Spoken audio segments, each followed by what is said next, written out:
This video is not made for kids. This is strictly for fans who grew up with the older seasons of Thomas the Tank Engine, and children under the age of 13 should not be watching this.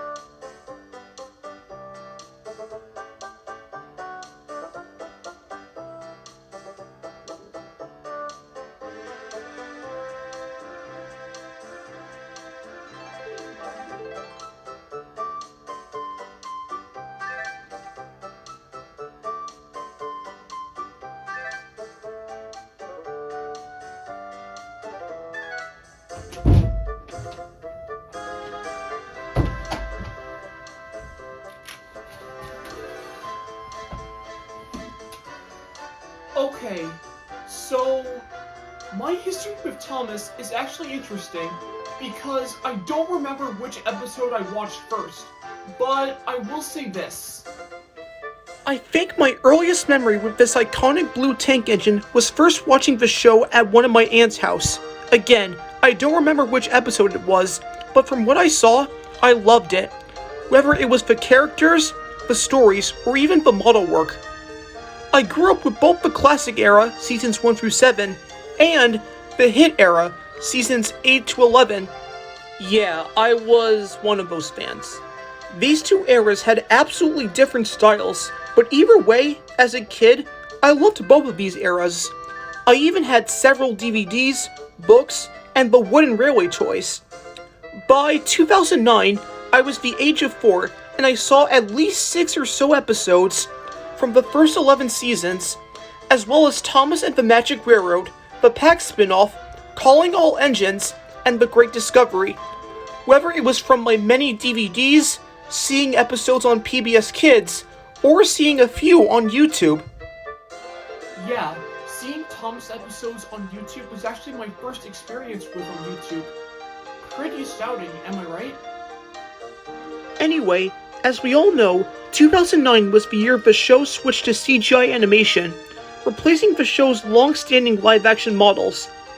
I first heard about this change when season 12 first aired before I left for school one morning. At first, it looked like the regular intro, but then the shot of Thomas going under the bridge, I knew that it was a different sight. When I first saw this, I was shocked at how different it was compared to its predecessors. Little did I know that a few months later, I saw clips from Hero of the Rails on the Thomas website, and I was just surprised as ever. So I watched the early years of the CGI series, only to not realize that there was no care put into the episodes whatsoever. Basically, nobody gave a shit during that era. When I was in 3rd grade or so, Andrew Brenner took over as head writer of the show, replacing Sharon Miller. By that time, I actually grew out of Thomas, but my brother was into it, and I occasionally would watch the show with him. And by the time I was old enough to use the internet properly, I did many research on the show, and found out some stuff that I didn't know about the classic series, and anything following Britt Allcroft and David Minn's departure from the show after season 7, to how the show was now between 2014 and 2016. Around that time, my dad took me and my brother to a train show, and they had a huge-ass Thomas layout made by Bachmann. I was so amazed with it and wanted those models for myself. After begging my parents, in Christmas 2015, I got the set with Thomas, Annie, and Clarabelle along with Percy. And I was the happiest kid in the world that day. I collected more models, and I'm still collecting them today, as well as making my own models for my series. However, even though I was into things like SpongeBob, Jessie, and my Disney obsession was growing, I realized that Thomas has been going downhill for a while, and it made me miss my childhood days when the show was good.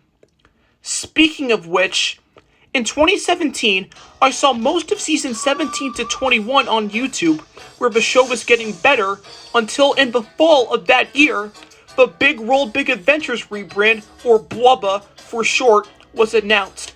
And when I first heard this from Thomas going around the world, removing Edward and Henry and replacing them with legit new female characters with not enough material to be main characters, I wasn't sure at first, but once it came out and I watched it, I thought it was alright.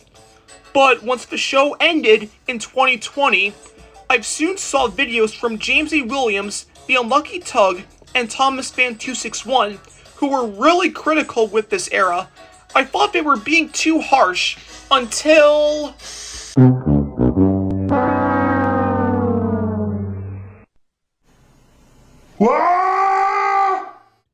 When I first heard about this piece of childhood abomination, I was done with Thomas. However, I looked up reviews of All Engines Go on YouTube, and it seemed a lot worse than I thought. After looking back and seeing what other people had to say on what Mattel has done with this franchise, and I know this will piss off a lot of people, but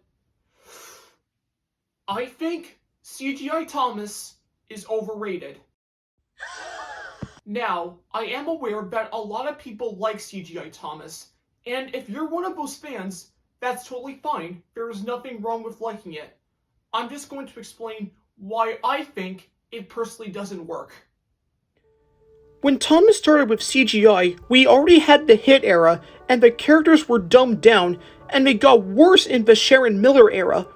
The Andrew Brenner era might have saved the show, but some characters were still in their hit era personalities. And once Wubba and All Engines Go came, I felt like there was no hope for this franchise. Both the Railway series and the classic era of Thomas were not perfect, but simple. It had people who cared about what they were making, and it was something that anyone could enjoy no matter what age they were.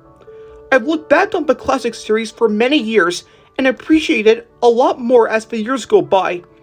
Since the magic that made Thomas the Tank Engine so special is now lost, and it has been for so many years, I've been making my own stories to replicate the style of the books and seasons 1 through 7, and I'm not alone. Many Thomas fans have made their own stories. It really shows how much we care about this franchise, unlike Mattel. They just want Thomas to be a show where only preschoolers can seem to enjoy it. And it's such a shame because seeing what has become of this franchise compared to how I remembered it being as a kid, it's so insulting to Wilbert Awdry's work, and the work of Britt Allcroft, because she was the one who brought the show to life in the first place. And say whatever you want about Thomas and the Magic Railroad, but at least Thomas and his friends acted like real locomotives and didn't do cartoony, gimmicky stuff that a train should not be doing despite the magic elements. And even though Hit Entertainment were the ones responsible for this mess, even they treated Thomas like a train, and they made good quality toys. So, I guess that's something, right? But just when we thought something was worse, it kept getting worse. Oh well.